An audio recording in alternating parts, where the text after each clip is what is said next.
Hello, जय हिंद। मैं शुभम आपका स्वागत करता हूं आप ही के इस यूट्यूब चैनल पर। आज हम जीके और जीएस के top 25 very very important question discuss करने वाले हैं। अगर आपका भी आने वाला एग्ज़ाम है, चाहे आपका एग्ज़ाम आर्मी का है, एयरफोर्स का है, एसएससी का है, रेलवे का है, या फिर आप किसी स्टेट लेवल एग्ज़ाम की तैयारी करते हैं, तो इन 25 प्रश्नों के आंसर आप सभी को पता होने चाहिए। सभी प्रश्न इंपॉर्टेंट और सिलेक्टेड है और विभिन्न परीक्षाओं में बार बार पूछे जाने वाले प्रश्न हैं। तो मैं उम्मीद करूंगा सेशन आपको हेल्पफुल लगेगा। चलिए अपनी क्लास स्टार्ट करते हैं। और स्टार्ट करने से पहले कल की क्लास में मैंने आपको ये वाला प्रश्न होमवर्क के लिए दिया था, तो पहले इसको डिस्कस कर लेते हैं। कुतुबुद्दीन ऐबक ने गुलाम वंश की स्थापना कब की? राइट। तो इसका राइट आंसर लगभग सभी विद्यार्थियों ने ऑप्शन बी दिया है, 1206 इसका बिल्कुल करेक्ट आंसर होगा। तो स्टार्ट करते हैं आज के क्वेश्चन। आज के प्रश्नों की संख्या 25 है और टारगेट मैं आपको दे रहा हूं ओनली 20 क्वेश्चन राइट करने का। और 25 प्रश्नों के बाद आपको फिर से एक प्रश्न होमवर्क के लिए मिलेगा, तो होमवर्क भी लेकर जाना है। क्वेश्चन नंबर फर्स्ट है, तुलसीदास किसके समकालीन थे? ऑप्शन है बाबर, जहांगीर, अकबर या फिर औरंगजेब। तो आंसर मैच करेंगे। अगर आपने ऑप्शन सी को आंसर दिया है अकबर, आपका आंसर बिल्कुल करेक्ट होगा। तुलसीदास जो है वो अकबर के समकालीन थे। क्वेश्चन नंबर सेकंड है आपके सामने, मधुमेह रोग किस अंग से संबंधित है? ऑप्शन यकृत, वृक्क, अग्नाशय या फिर इनमें से कोई नहीं। मधुमेह यानी कि डायबिटीज़ जो रोग है ये किससे संबंधित है? तो इसका राइट आंसर ऑप्शन सी रहेगा, अग्नाशय से। अगर आपने ऑप्शन सी को आंसर दिया है तो आपका आंसर बिल्कुल करेक्ट होगा। बढ़ते हैं नेक्स्ट क्वेश्चन की तरफ। क्वेश्चन नंबर थर्ड है आपके सामने स्क्रीन पर, भारत में स्वर्ण उत्पादन में कोलार खान किस राज्य में है?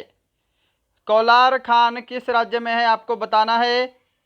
तो आंसर मैच करेंगे। अगर आपने इसका ऑप्शन बी आंसर दिया है कर्नाटक, आपका आंसर बिल्कुल करेक्ट होगा। क्वेश्चन नंबर 4 है आपके सामने, जल्दी से आंसर दीजिएगा। गोबर गैस में मुख्यतः कौन सी गैस विद्यमान होती है? ऑप्शन है हीलियम, नियॉन, मीथेन या फिर एसिटिलीन।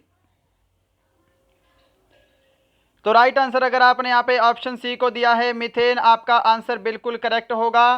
गोबर गैस में मुख्यतः मीथेन गैस विद्यमान होती है। नेक्स्ट है क्वेश्चन नंबर 5 आपके सामने, क्लोरोएसिटोफिनॉन किसका रासायनिक नाम है? वेरी वेरी इंपॉर्टेंट क्वेश्चन है, जल्दी से आंसर देंगे। ऑप्शन है अश्रु गैस, भारी जल, कृत्रिम वर्षा या फिर अम्ल वर्षा। क्लोरोएसिटोफिनॉन किसका रासायनिक नाम है? ऑप्शन ए आपका बिल्कुल करेक्ट आंसर होगा, आंसू गैस का रासायनिक नाम है। क्वेश्चन नंबर 6 है आपके सामने, रविंद्रनाथ टैगोर को साहित्य में नोबेल पुरस्कार किस वर्ष प्रदान किया गया? ऑप्शन 1911, 1901, 1913 या फिर 1915। तो ध्यान रखिएगा, रविंद्रनाथ टैगोर को साहित्य के क्षेत्र में नोबेल पुरस्कार 1913 में प्रदान किया गया। ऑप्शन सी जो है आपका बिल्कुल करेक्ट आंसर होगा। क्वेश्चन नंबर 7 है आपके सामने, राष्ट्रीय गान प्रारंभ करने वाला प्रथम देश कौन सा था? ऑप्शन है चीन, अमेरिका, रूस या फिर जापान। राष्ट्रीय गान प्रारंभ करने वाला प्रथम देश कौन था? बिल्कुल करेक्ट आंसर ऑप्शन डी रहेगा, जापान। अगर आपने जापान को आंसर दिया है तो आपका आंसर करेक्ट होगा। क्वेश्चन नंबर 8 है आपके सामने, CF एंड्रूज को दीनबंधु की उपाधि किसने दी थी? ऑप्शन है सुभाष चंद्र बोस, मोतीलाल नेहरू, वल्लभ भाई पटेल या फिर महात्मा गांधी। तो CF एंड्रूज को दीनबंधु की उपाधि दी थी महात्मा गांधी जी ने। ऑप्शन डी आपका बिल्कुल करेक्ट आंसर होगा। सभी को मेरे साथ टेस्ट लगाना है और मेरे से पहले सभी को आंसर देने का प्रयास करना है। क्वेश्चन नंबर 9, संविधान के किस अनुच्छेद में प्रेस की स्वतंत्रता का वर्णन है? जल्दी से आंसर दीजिएगा। ऑप्शन आपके सामने स्क्रीन पर है। अगर आपको समय चाहिए तो सेशन को रोक सकते हैं। संविधान के किस अनुच्छेद में प्रेस की स्वतंत्रता का वर्णन है? सही जवाब इसका ऑप्शन सी रहेगा, अनुच्छेद 19। क्वेश्चन नंबर 10 आपके सामने स्क्रीन पर है, चतुर्थ बौद्ध संगीति किसके काल में आयोजित हुई? Very very important. ऑप्शन है अशोक, कनिष्क, शिशुनाग या फिर बिंबिसार। चतुर्थ बौद्ध संगति किसके काल में आयोजित हुई? आंसर मैच कीजिए। ऑप्शन बी अगर आपने आंसर दिया है कनिष्क, आपका आंसर करेक्ट होगा। क्वेश्चन नंबर 11, भारत में डाक टिकट किसके समय में शुरू किया गया? ऑप्शन है Lord William Bentinck, Lord Warren Hastings, Lord Dalhousie या फिर लॉर्ड कॉर्नवालिस। तो भारत में डाक टिकट जो है यह लॉर्ड डलहौजी के शासनकाल में शुरू किया गया। ऑप्शन आपका सी करेक्ट आंसर होगा। भारत में रेल सेवा, डाक सेवा और तार सेवा, ये तीनों की तीनों लॉर्ड डलहौजी के शासनकाल में शुरू की गई है, ये ध्यान रखना है आपको। क्वेश्चन नंबर 12 है आपके सामने, वर्ल्ड हेरिटेज डे डैश को मनाया जाता है? ऑप्शन 21 जून, 31 मई, 18 अप्रैल, 11 जुलाई। ऑप्शन आपका सी बिल्कुल करेक्ट आंसर होगा। 18 अप्रैल को वर्ल्ड हेरिटेज डे मनाया जाता है। क्वेश्चन नंबर 13 है जी आपके सामने, कलिंग पुरस्कार किसके द्वारा प्रदान किया जाता है? ऑप्शन आपके सामने है के बिड़ला फाउंडेशन, यूनिसेफ, यूनेस्को या फिर एशिया डेवलपमेंट बैंक। तो कलिंग पुरस्कार जो है ये यूनेस्को द्वारा प्रदान किया जाता है। ऑप्शन आपका सी बिल्कुल करेक्ट आंसर होगा। क्वेश्चन नंबर 14 की तरफ बढ़ते हैं। आपके सामने है, उत्तराखंड की राजधानी का नाम क्या है? ऑप्शन है कुमायूं, नैनीताल, देहरादून या फिर हरिद्वार। जल्दी से इस प्रश्न का आंसर देंगे, उत्तराखंड की राजधानी का नाम क्या है? सही जवाब इसका ऑप्शन सी रहेगा, देहरादून। अगर आपने ऑप्शन सी को आंसर दिया है तो आपका आंसर करेक्ट होगा। नेक्स्ट है क्वेश्चन नंबर 15 आपके सामने, ज्ञानपीठ पुरस्कार प्राप्त करने वाली पहली महिला साहित्यकार कौन थी? सबसे पहले ज्ञानपीठ पुरस्कार प्राप्त करने वाले पुरुष भी आपको पता होने चाहिए। तो यहाँ पर देखिएगा, सबसे पहली महिला थी आशापूर्णा देवी। ऑप्शन इसका बी करेक्ट आंसर होगा। अगर आपसे पूछे प्रथम पुरुष कौन थे, तो प्रथम पुरुष थे जी शंकर कुरूप। क्लियर? चलो क्वेश्चन नंबर 16, पुस्तक अभिज्ञान शकुंतलम के लेखक कौन हैं? जल्दी से आंसर दे दो जी इस प्रश्न का। ऑप्शन है कल्हण विष्णु शर्मा, जयदेव, कालिदास। पुस्तक अभिज्ञान शकुंतलम, इसके जो राइटर हैं वो ऑप्शन डी रहेगा आपका, कालिदास। अगर आपने ऑप्शन डी को आंसर दिया है आपका आंसर करेक्ट है। इसी के साथ क्वेश्चन नंबर 17 की तरफ बढ़ते हैं। प्रसिद्ध पुस्तक इग्नाइटेड माइंड्स के लेखक कौन हैं? जल्दी से इसका आंसर देंगे, इग्नाइटेड माइंड्स के लेखक कौन हैं? R Venkataraman, Neeraj C Chaudhary, APJ Abdul Kalam या फिर डॉक्टर राजेंद्र प्रसाद। क्या आंसर दे रहे हो? अगर आप इसका ऑप्शन सी आंसर दे रहे हो, एपीजे अब्दुल कलाम, आपका आंसर करेक्ट होगा। क्वेश्चन नंबर 18, माउंट एवरेस्ट को कहां पर सागर माथा भी कहा जाता है? बताइए जी जल्दी से, माउंट एवरेस्ट को कहां पर सागर माथा कहते हैं? तो माउंट एवरेस्ट को सागर माथा नेपाल में बोला जाता है। ऑप्शन सी बिल्कुल करेक्ट आंसर होगा। क्वेश्चन नंबर 19 का आंसर दो जल्दी से, भारत में हरित क्रांति के जनक कौन थे? जल्दी से इसका आंसर देंगे। प्रश्न वेरी वेरी इंपॉर्टेंट है। वैसे सभी प्रश्न मैंने यहाँ पर सेलेक्टेड लिए हैं, आप सभी को दिखाई दे रहा होगा, आपको पढ़ने से पता लग रहा होगा, सभी प्रश्न वेरी वेरी इंपॉर्टेंट और सेलेक्टेड हैं। तो देखिएगा, भारत में हरित क्रांति के जनक कौन हैं? MS. Swaminathan. Option B correct answer होगा।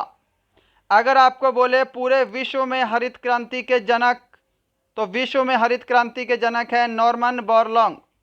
वर्गीज कुरियन क्या है? तो ये हैं श्वेत क्रांति के जनक, ये भी आपको ध्यान रखना है। चलिए क्वेश्चन नंबर 20 की तरफ चलते हैं। चंद्रगुप्त मौर्य की राजधानी का नाम क्या था? कन्नौज, पाटलिपुत्र, नई दिल्ली, दौलताबाद। चंद्रगुप्त मौर्य की राजधानी का नाम था पाटलिपुत्रा। ऑप्शन बी बिल्कुल करेक्ट आंसर होगा। बढ़ते हैं नेक्स्ट पे, क्वेश्चन नंबर 21। भारत में राज्यसभा के सदस्यों की अधिकतम संख्या कितनी हो सकती है? आंसर दीजिएगा, ऑप्शन आपके सामने हैं स्क्रीन पर। राज्यसभा क्या होता है जी? संसद का उच्च सदन होता है, ये सभी आपको पता होने चाहिए। इसका सदस्य बनने के लिए मिनिमम 30 वर्ष आयु का होना अनिवार्य है। इनके सदस्यों का कार्यकाल 6 वर्ष का होता है और इसे कभी भी भंग नहीं किया जा सकता। ये सभी चीज़ें आपको पता होनी चाहिए। राज्यसभा का पदेन अध्यक्ष कौन होता है? तो वो होता है उपराष्ट्रपति। Got it? चलिए, तो देखिएगा राज्यसभा में अधिकतम संख्या हो सकती है 250। आपका ऑप्शन सी बिल्कुल करेक्ट आंसर होगा। और साथ में ध्यान रखना है, जो हमारा राष्ट्रपति है वो राज्यसभा में 12 सदस्यों को मनोनीत करता है, ये भी आपको पता होना चाहिए। क्वेश्चन नंबर 22 है आपके सामने। केंद्रीय औषधि अनुसंधान डैश में स्थित है? देहरादून, लखनऊ, नई दिल्ली, सूरत। सही जवाब इसका ऑप्शन बी रहेगा। केंद्रीय औषधि अनुसंधान संस्थान लखनऊ में है, उत्तर प्रदेश। क्लियर है? चलो, क्वेश्चन नंबर 23 देखो। अंग्रेजों ने अपनी पहली फैक्ट्री कहाँ स्थापित की? कोलकाता, कालीघाट, सूरत, पांडिचेरी। तो अंग्रेजों ने अपनी पहली फैक्ट्री जो है ये सूरत में स्थापित की थी। ऑप्शन सी बिल्कुल करेक्ट आंसर होगा। क्वेश्चन नंबर 24 है आज का सेकंड लास्ट क्वेश्चन। किसे भारत का नेपोलियन भी कहा जाता है? वेरी वेरी इंपॉर्टेंट क्वेश्चन है। चंद्रगुप्त मौर्य, कनिष्क, समुद्रगुप्त, मोहम्मद बिन तुगलक। किसे भारत का नेपोलियन बोलते हैं? ऑप्शन सी करेक्ट आंसर होगा। समुद्रगुप्त को भारत का नेपोलियन भी कहा जाता है। क्लियर है? चलिए बढ़ते हैं क्वेश्चन नंबर 25 की तरफ। आज का लास्ट क्वेश्चन है और इसके बाद एक क्वेश्चन होमवर्क के लिए मिलेगा, होमवर्क भी लेकर जाइएगा। पहले इसका आंसर दे दो। क्यू शब्द किस खेल से संबंधित है?